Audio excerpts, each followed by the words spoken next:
clientes que ustedes puedan tener. Entonces, obviamente también tienen que cuidar esos clientes, ¿verdad? Entonces, la profesión, siempre he dicho que tiene muchas áreas para nosotros poder estar bien, ¿verdad? Y tener como ingresos dignos, por decirlo de alguna manera.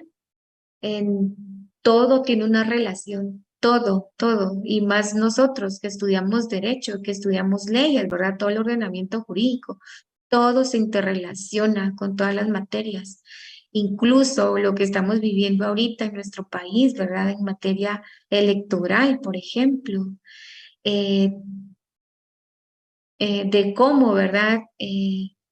Las y los, por lo regular, son abogados, ingresan como todas estas acciones a las cortes, ¿no? Como para deslegitimar procesos. A ellos solo ven su propio interés, digamos, lo que puedan cobrar en ese momento, ¿verdad? Pero cada vez las condiciones en nuestro país son más fuertes y las brechas son más marcadas, en donde definitivamente no existen clases, no existen clases. O sea, nosotros seguimos siendo profesionales, ¿verdad? Nada más somos profesionales, seguimos siendo el proletariado, obviamente, porque no tenemos una empresa constituida como tal, ¿no? O sea, nosotros no contratamos a más colegas. Entonces, con estas acciones, las brechas son cada vez más amplias y aunque seamos profesionales, los salarios incluso que nos quieren ofrecer las instituciones son muy bajos, ¿sí? Entonces, son muchas las situaciones, mis estimados, que no pueden dejar de ver respecto de ejercer nuestra profesión, ¿sí? O sea, tampoco es que grabados ustedes van a poder cobrar ciertas cantidades, eso no lo pueden hacer, porque va a ser de acuerdo a la experiencia que ustedes van a ir promoviendo, ¿no? Cada día. Obviamente no pueden dejar de prepararse, no pueden dejar mucho tiempo después de graduarse para empezar sus maestrías, ¿verdad? Cada vez se están graduando de doctores más jóvenes y cada vez están cerrando los doctorados a los 32, 33, ¿verdad? Entonces, para que ustedes también vean ese panorama, no es imposible, definitivamente no, ¿verdad? Ustedes es mucho más difícil, ¿verdad? Si otras son nuestras condiciones, pero no es imposible. Entonces, no pueden perder, ¿verdad? Todas esas metas de constantemente estarse preparando. Entonces aquí Isaías nos decía,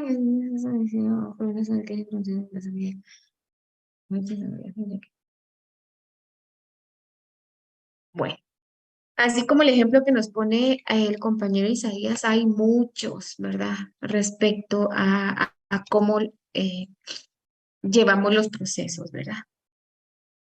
Muy bien, mis estimados, para continuar con el tema, voy ya ahí a compartir de nuevo lo del libro. Ustedes saben que mis clases, yo no las puedo, ¿verdad? De dejar de relacionar con las condiciones reales de las que estamos en nuestro país, con todo el ordenamiento jurídico, obviamente, porque tiene relación, pero tampoco puedo dejarlo de hacer sin un enfoque de derechos humanos de todas y de todos, y tampoco lo puedo dejar de hacer con un enfoque de perspectiva de género, ¿verdad? Muy bien, entonces regresamos a nuestro libro, que no sé qué lo hice y ya lo perdí.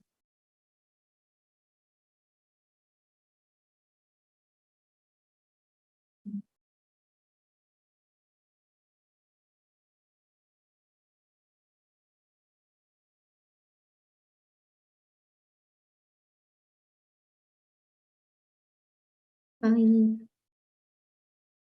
aquí está. Vamos a ver.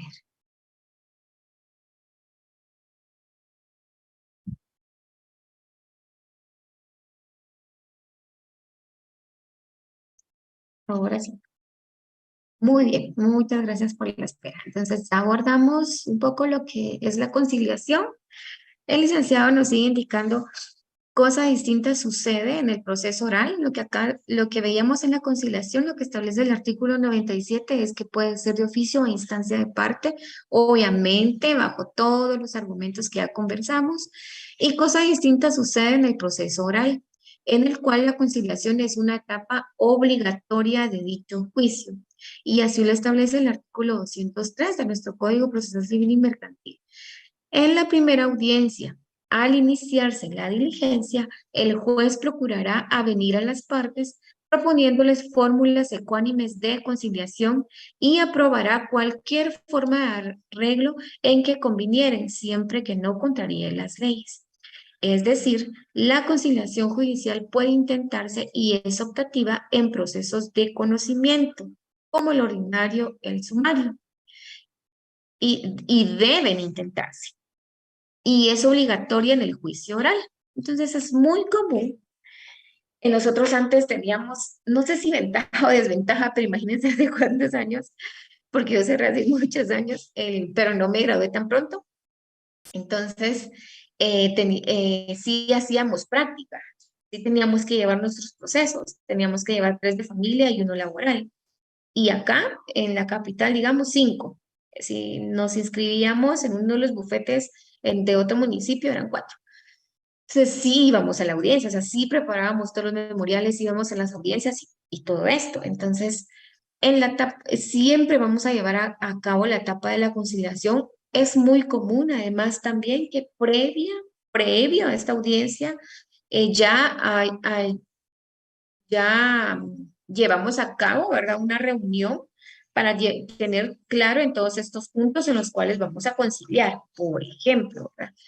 Entonces, en la conciliación, pues se busca obviamente que lleguen a acuerdos y que finalice el proceso. En familia, como vimos, como toda la materia de familia se tiene que tramitar a través del juicio oral, es obligatorio. Entonces, los jueces, todos tienen mucha experiencia, ¿verdad? En los jueces de familia y saben muy bien cómo resolver los procesos. Entonces, ustedes tienen que estar preparados para esta etapa. No es para convenir respecto solo a los aspectos que están tratando en su demanda.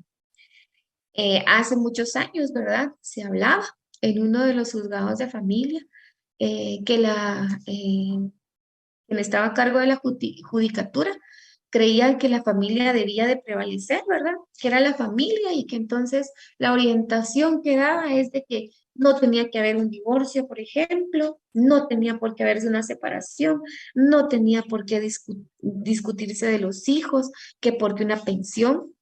Eso va en contra totalmente de un enfoque de derechos humanos. Si las personas nos están pidiendo acompañamiento legal es porque necesitan resolver esa situación de acuerdo a lo que nos establecen las normas, ¿ok? Entonces, en nuestras asesorías tampoco debe de prevalecer. Solo permítanme un momento.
No, muchas gracias, mis estimados, por el tiempo. Y entonces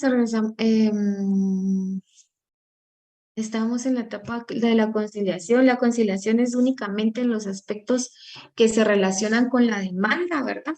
Entonces no era lo que les decía anteriormente. Si nosotros sabemos que se están iniciando procesos por violencia, por ejemplo, no vamos a pedir una conciliación en esos términos, ¿no? Vamos a pedir conciliación respecto de derechos, ¿ok? Por lo que nada tiene que ver nuestras creencias, nuestra cosmovisión de vida, nuestra espiritualidad, no tienen nada que ver para poder aplicar las leyes, ¿ok?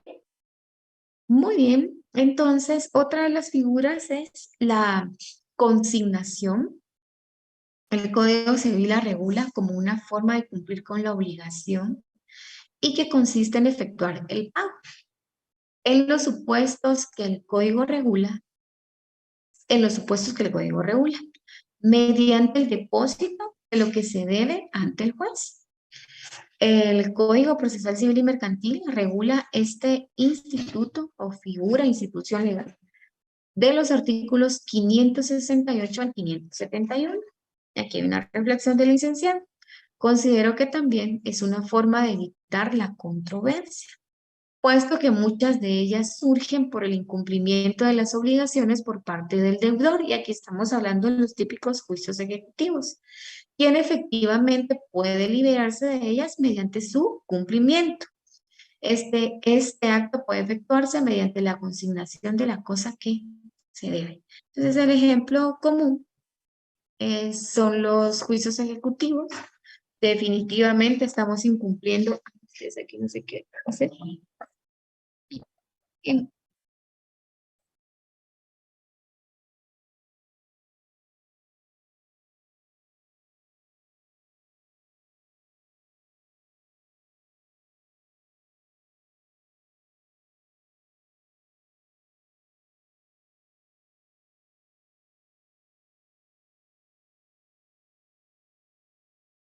Bueno, un ejemplo es el de los juicios ejecutivos. Obviamente, pues adquirimos una obligación y la única forma que tenemos de poder cerrar ese proceso, por decirlo de alguna manera, es cumpliendo con el pago.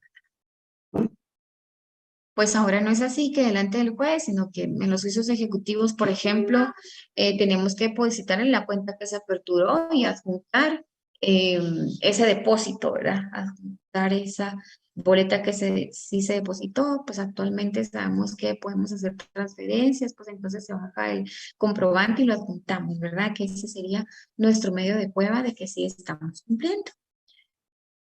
El siguiente punto es diligencias que pretenden preparar u obtener información para el proceso futuro.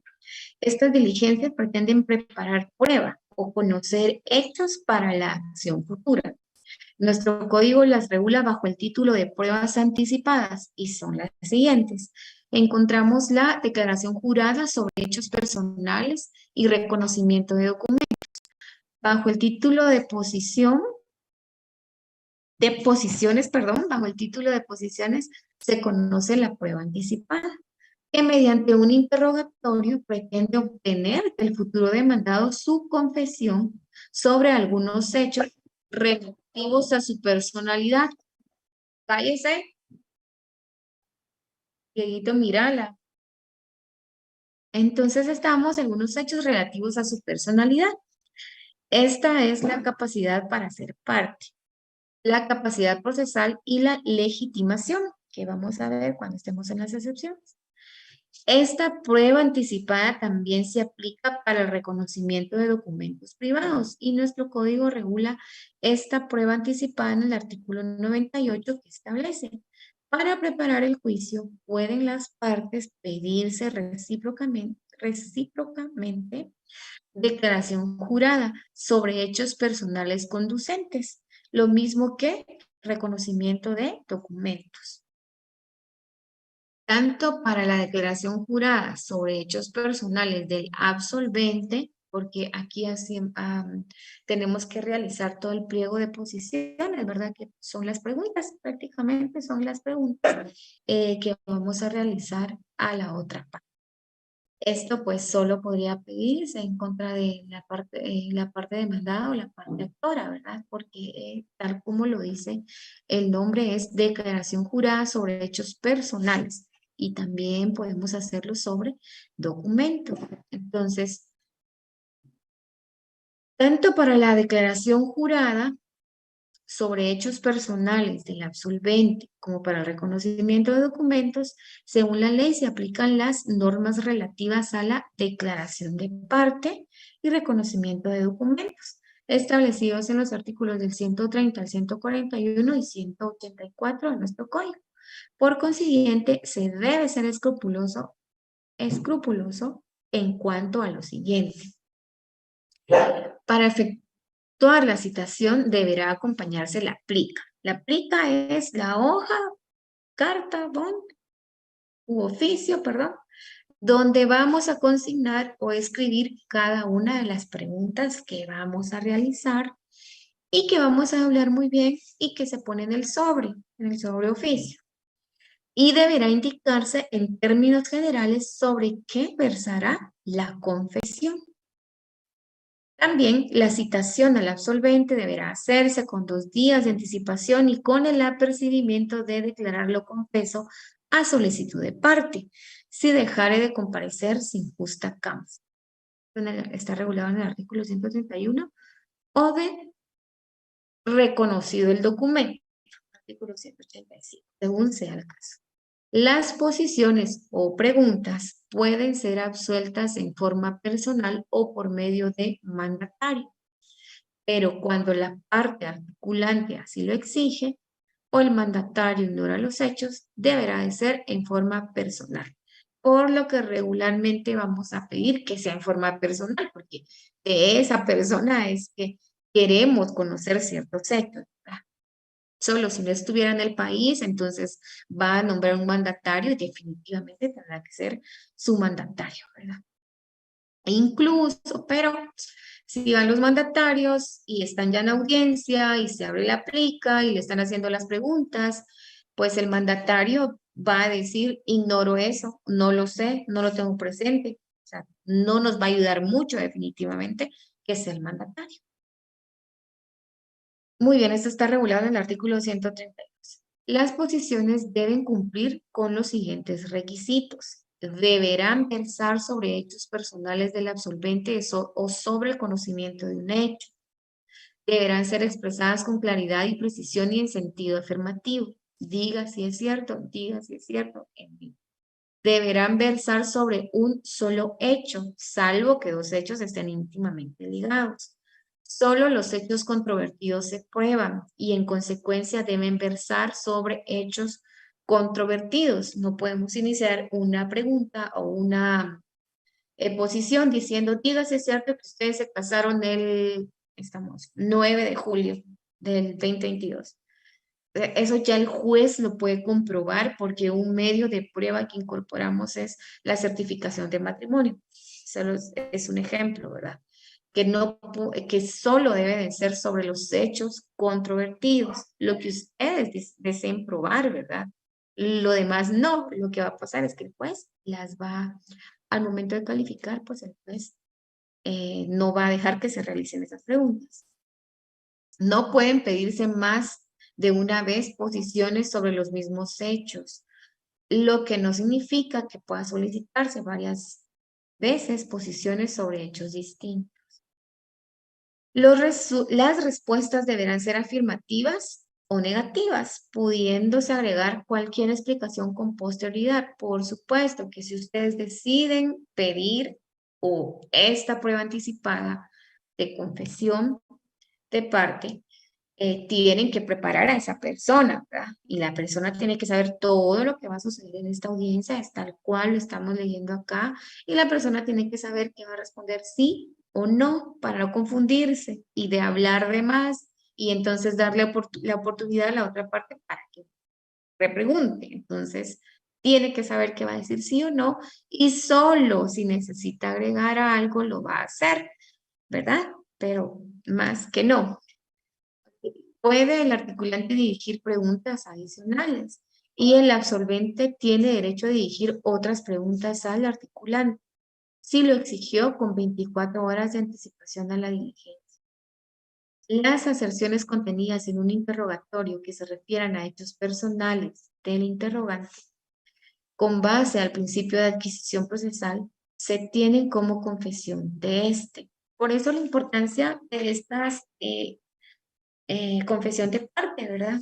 Si lo van a hacer como una prueba anticipada o van a pedir declaración de parte en cualquiera de sus procesos, pues es lo interesante, ¿no? De solicitar sí, pedir este medio de prueba y que nos fijen audiencia para que se puedan hacer las preguntas. Es lo interesante porque ustedes pueden tomar aquí muchos insumos para resolver su proceso, poder realizar otras preguntas, o también acá ustedes pueden tener insumos al momento de presentar una apelación, por ejemplo, ¿verdad? De algo que se haya dicho acá y que no se tomó en cuenta para resolver el proceso, por ejemplo. Muy bien, el absolvente no puede valerse de ningún borrador de respuestas, pero se le permitirá que consulten el acto, apuntes o simples notas cuando, a juicio del juez y previa calificación, sean necesarios para auxiliar la memoria. El reconocimiento de documentos y la declaración jurada sobre hechos personales del absolvente pueden practicarse conjuntamente. Es decir, que en ese mismo memorial ustedes pueden decir que van a recibir la declaración jurada, pero que también reconocimiento de documentos, y es tal cual. Si es una audiencia donde estamos frente al juez o a la jueza, el juez primero verifica que estemos las partes procesales, después abre la plica, califica las preguntas, juramenta a la parte que va a absolver las preguntas, le hacen las preguntas, contesta, le da la palabra a la otra parte para saber si va a hacer preguntas adicionales, si no les va a hacer qué, y ahí termina la diligencia. Si es reconocimiento de documentos, pues el juez dice, ¿verdad? Terminamos la declaración jurada, pasamos a la etapa de reconocimiento de documentos, cuál es el documento que se va a presentar, se lo ponen a la vista al absolvente y él dice sí. ¿Es cierto o no? Sí, esa es mi firma. Sí, ese es el notario con que lo suscribí, etc. ¿Ok? Y acá Y acá está como este esquema, perdón, acá creo que no lo puedo, no puedo cambiarlo, pero justo está acá que ingresan ustedes un memorial, ¿verdad? Solicitando o indicando, ¿verdad? Cuáles son los términos sobre los cuales quieren la confesión. Bien, puede Y rotarlo, justo, Lick, por si gusta. Ahí donde dice ver, ¿dónde está? rotar vista hacia la derecha y ahí se rota. ¿En dónde? En Copiar. el menú de arriba que dice ver, Ok, ya. ¿verdad? Y Tarvis. rotar vista hacia la derecha. Ok, muchas gracias. Genial, muchas gracias. Entonces, es una audiencia, se señala día y hora para la práctica de la diligencia.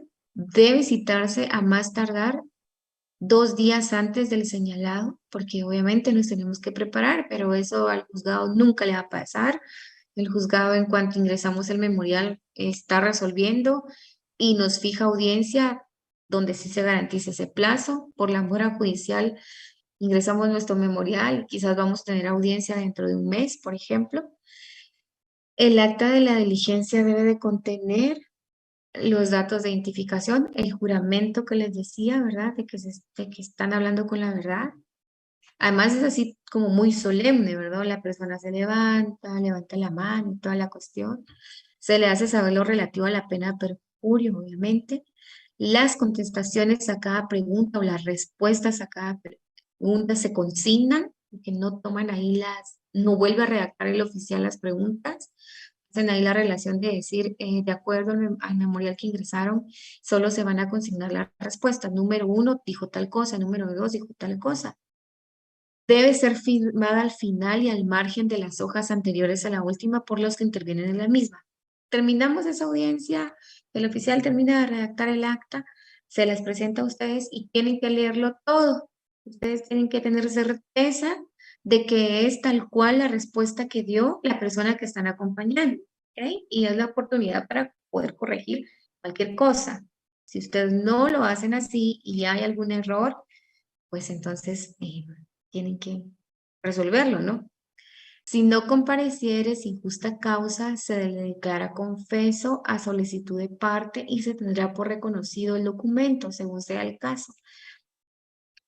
Esto es bien importante porque si ustedes deciden em, llevar a cabo este proceso, ¿verdad? De la confesión, sí tienen que decirles a las personas, por favor, que tienen que llegar puntuales y las tienen que sentar 30 minutos antes o una hora quizás. Con un minuto que lleguen tarde en esta audiencia, la otra parte puede decir que se les declare confesos porque no llegaron a tiempo, entonces es decir, no están en la audiencia, ¿verdad? Aún así, ellos no tengan,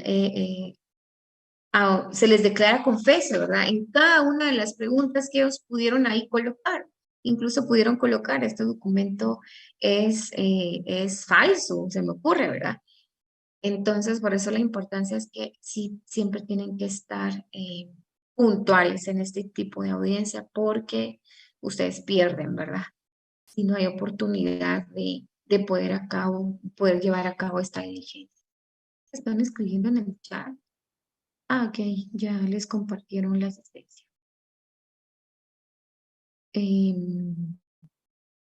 La asistencia, como habíamos acordado, siempre va a ser 15 minutos antes de que termine nuestra reunión. Estamos hablando de 43, o sea que incluso faltarían 2 minutos, ¿verdad? Para tener el enlace, pero igual ya pueden anotarse.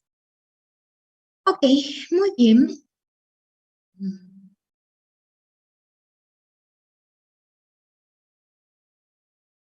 A ver, ¿qué más tenemos acá? Hay reconocimiento de declaración. Ok, vamos a darle lectura así rapidito. Vimos esto, el trámite de la confesión, la exhibición de documentos, también lo vimos, es parecido, ¿verdad? Em, para leer rapidito, dice, mediante esta diligencia preparatoria se pretende probar el contenido de un documento en poder de la persona de quien se solicita su exhibición. Conforme a las disposiciones de nuestro código, debe cumplirse para su admisión con los siguientes requisitos. Debe indicarse en términos generales el contenido del documento para que en caso no se cumpliere con presentarlo, se tenga por probado en contra del obligado el contenido que el solicitante le atribuye. Debe probarse previo incidente que el documento se encuentra en poder del requerido. En consecuencia, el trámite de la exhibición es a través de los incidentes. Una vez probado por el solicitante que el documento se encuentra en poder del requerido, el juez fija plazo a este para que lo presente o indique el lugar en que se encuentra. En caso contrario, se tiene por probado en su contra el contenido del documento que le hubiera dado el solicitante en su solicitud inicial. Les pido que puedan revisar ustedes los esquemas para poder terminar ya con este tema porque sí me interesa que podamos iniciar desde ya con el juicio, con los juicios de conocimiento. Exhibición de libros de contabilidad también, podemos pedir exhibición de bienes, muebles o semovientes, reconocimiento judicial y prueba pericial también como una diligencia previa. No es tan común decirles que no es común el reconocimiento judicial en este tipo de procesos. Como casi que siempre hacemos un símil, ¿no? De otras legislaciones, pero además también lo que se relacione con otras materias del derecho. El derecho penal sí tiene toda una razón de ser un reconocimiento judicial y una prueba pericial. Aquí quizás va, vamos a enfocarnos más como en una prueba pericial, ¿verdad? El poder ofrecer un perito, por decirlo de esa manera, pero en este caso no les llamamos así, sino que sería un profesional experto en alguna materia, como una psicóloga, como una trabajadora social, como alguien que sepa de avalúos, como un licenciado en administración, por ejemplo, ¿verdad? Dependiendo del caso que estén llevando. Un reconocimiento judicial más va a establecer como hechos, cómo sucedieron los hechos, y esto no es algo que veamos en esta materia. Como hemos hablado, uno de sus principios es de la escritura, todo es a través de documentos, todo es a ruego, a petición de parte, entonces hasta ahora yo no he tenido la oportunidad de pedir un reconocimiento judicial en ningún sentido. Igual les pido que puedan darle lectura y también tienen el trámite o un pequeño esquema dentro de su libro. La declaración de testigos sí es algo fundamental en estas materias, no en todos los temas, también tienen que hacer sus análisis si realmente esos testigos les van a aportar, porque muchas veces ni llegan las personas, ¿verdad? Y les toca renunciar a ese medio de prueba para hablar o para leer lo que está acá sobre declaración de testigos como prueba anticipada. Tiene como finalidad de recibir la declaración de terceros extraños al proceso cuyo testimonio es importante para el proceso futuro.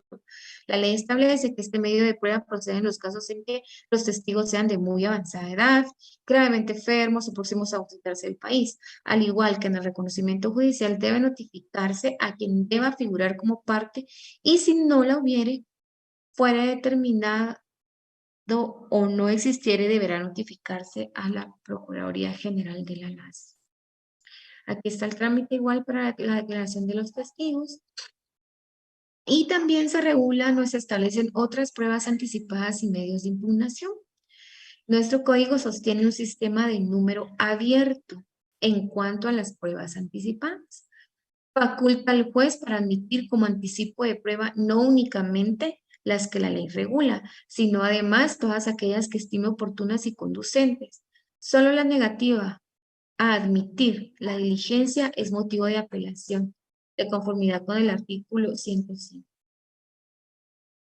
Pues siempre tienen que hacer el análisis, ¿verdad? Para establecer si las diligencias preparatorias son, sí, ese es el tema, las diligencias preparatorias, tal como está regulado en el libro, o está anotado en el libro, mejor.